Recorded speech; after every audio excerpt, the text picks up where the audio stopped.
A massive human study reveals that 51% of all cancers in males and 36% of all cancers in females were due to lifestyle factors that could have been prevented. And this study has changed the clinical guidelines that I use in my medical practice. So let's go through these factors one by one to make sure that you are addressing all of them. The leading risk factor is smoking, and that will come as no surprise. But the next factor is alcohol. Now, it used to be thought that small amounts of alcohol was actually protective against heart disease and cancers, but that's now been disproven.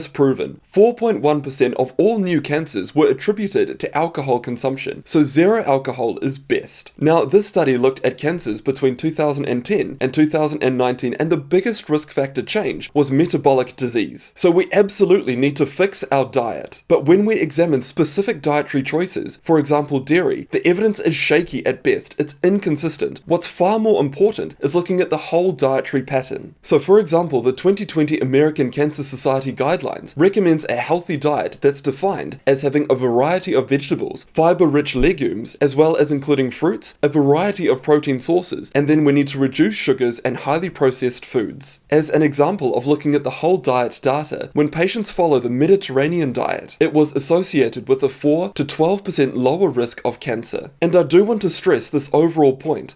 Online, there's often a tendency to say that a specific food will increase or decrease cancer rates, but that's not what the data shows. Instead, it's more important to look at the overall whole diet for a person. It's also very revealing that this paper didn't mention specific vitamins and minerals. That's because multiple studies looking at supplementing vitamins and minerals to prevent cancer, the results have been largely disappointing. For example, the Large Vital trial revealed that omega-3 supplements or vitamin D supplements had no effect on reducing cancer rates. It's the same with vitamins A, E, folic acid, and iron. Instead, we need to focus on an overall healthy diet. The next risk factor is air pollution and occupational risks. So unfortunately, the air that we breathe is often of poor quality, but there are a few things that we can do to improve air quality. So for example, at my home, I've got an air filtration system that filters out a lot of those toxins. The next risk factor that's rapidly increasing is obesity and high blood sugar levels. Excess weight is associated with an increased risk of 13 different types of cancers. And interestingly, patients that have undergone bariatric surgery have a 60%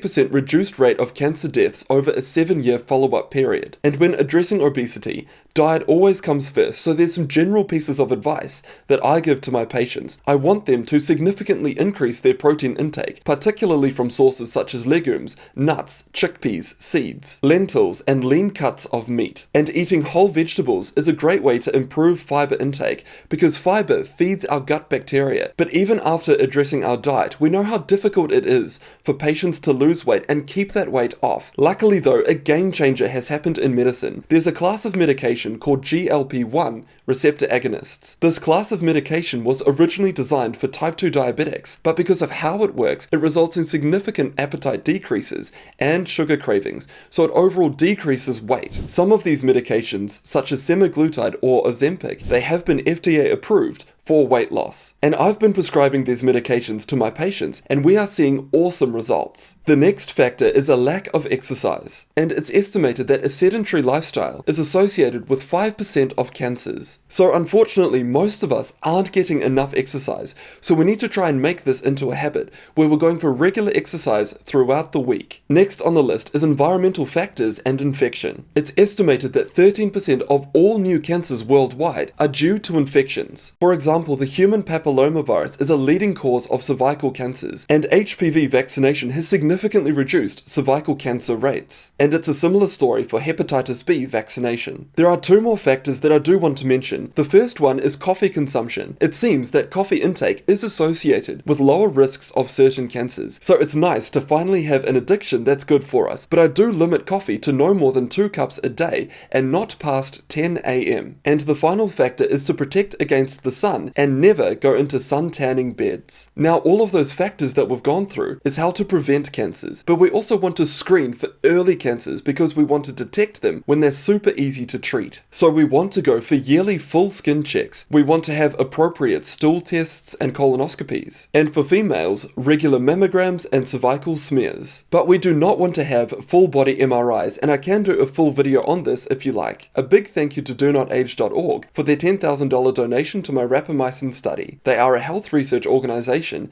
and to benefit from the ingredients as well as the 10% discount code, check out the pinned comment.